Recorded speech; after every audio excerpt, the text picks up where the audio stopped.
Police अधीक्षक doctor Maheshwar Reddy यांनी अवैधरित्या घरगुती वापराचे सिलेंडरमधील गॅस काढून व्यावसायिक सिलेंडरमध्ये भरून किंवा एलपीजी गॅसवर चालणाऱ्या वाहनांच्या टाकीमध्ये गॅस भरून काळा बाजार करणाऱ्या तसंच जनमानसात जीवित तसंच मालमत्तेस धोका पोहोचवणाऱ्या इस्मांवर कडक कारवाई करण्याकामी जळगाव जिल्ह्यातील सर्व पोलीस स्टेशन प्रभारी अधिकारी यांना वेळोवेळी मार्गदर्शनपर निर्देश दिलेले आहेत। दिनांक 8/2/2025 रोजी MIDC पोलीस स्टेशन हद्दीत रामेश्वर कॉलनी परिसरात किरण भागवत पाटील हा घरगुती वापराचे गॅस सिलेंडरचे व्यावसायिक सिलेंडरमध्ये रूपांतरित करून काळ्या बाजारात विक्री करीत असल्याबाबतची माहिती पोलीस उपनिरीक्षक चंद्रकांत धनके यांना मिळाली। सदरची माहिती त्यांनी पोलीस निरीक्षक संदीप पाटील यांना कळवली असता पोलीस निरीक्षक संदीप पाटील यांनी सदरची माहिती उपविभागीय पोलीस अधिकारी संदीप गावित, अप्पर पोलीस अधीक्षक अशोक नाखाते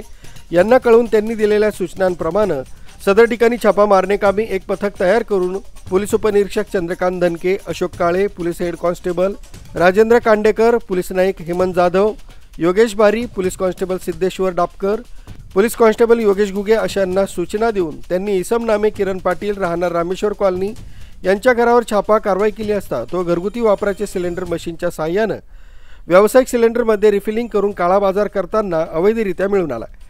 लागलीच जिल्हाधिकारी कार्यालयात नेमणुकीस असलेले तहसीलदार राहुल वाघ यांना संपर्क करून कारवाईबाबतची माहिती देऊन त्यांनी 2 पंचांसमक्ष जप्ती कारवाई केली असता आरोपी किरण पाटील याच्या घरात एकूण 1,64,000 रुपये किमतीचे एकूण 54 गॅस सिलेंडर, त्यापैकी घरगुती वापराचे 22, व्यावसायिक वापराचे 32 व घरगुती वापराचे सिलेंडरमधील गॅस काढून व्यावसायिक सिलेंडरमध्ये भरण्यासाठी वापरात येणारी इलेक्ट्रिक प्रेशर मोटर ही जप्त करण्यात आली। सदर आरोपी विरुद्ध MIDC पोलीस स्टेशन इथं गुन्हा दाखल झाला असून जीवनावश्यक वस्तू कायदा कलम 3(7) प्रमाणे गुन्हा दाखल करण्यात आला। सदर आरोपीतास गुन्ह्यात अटक करून न्यायालयासमोर हजर करून त्याची दिनांक 11/2/2025 पावेत पोलीस कस्टडी घेण्यात आली। सदरची कारवाई पोलीस अधीक्षक doctor Maheshwar Reddy, upper police अधीक्षक अशोक नाखाते, उपविभागीय पोलीस अधिकारी संदीप गावित यांच्या मार्गदर्शनानुसार पोलीस निरीक्षक संदीप पाटील, पोलीस उपनिरीक्षक चंद्रकांत धनके, अशोक काळे,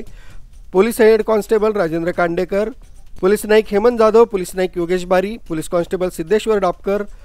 पोलीस कॉन्स्टेबल योगेश घुगे यांनी केली। सदर गुन्ह्याचा तपास पोलीस उपनिरीक्षक अशोक काळे, पोलीस शिपाई नरेंद्र मोरे हे करीत आहेत।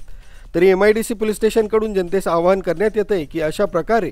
अवैधरित्या गॅस रिफिलिंग किंवा विक्री कोणी करीत असल्यास त्याची माहिती तत्काळ MIDC पोलीस स्टेशनला कळवावी। माहिती देणाऱ्या इसमाचं नाव गोपनीय ठेवण्यात येईल। तुषार सोमवंशी, चाळीसगाव स्पीड न्यूज, जळगाव।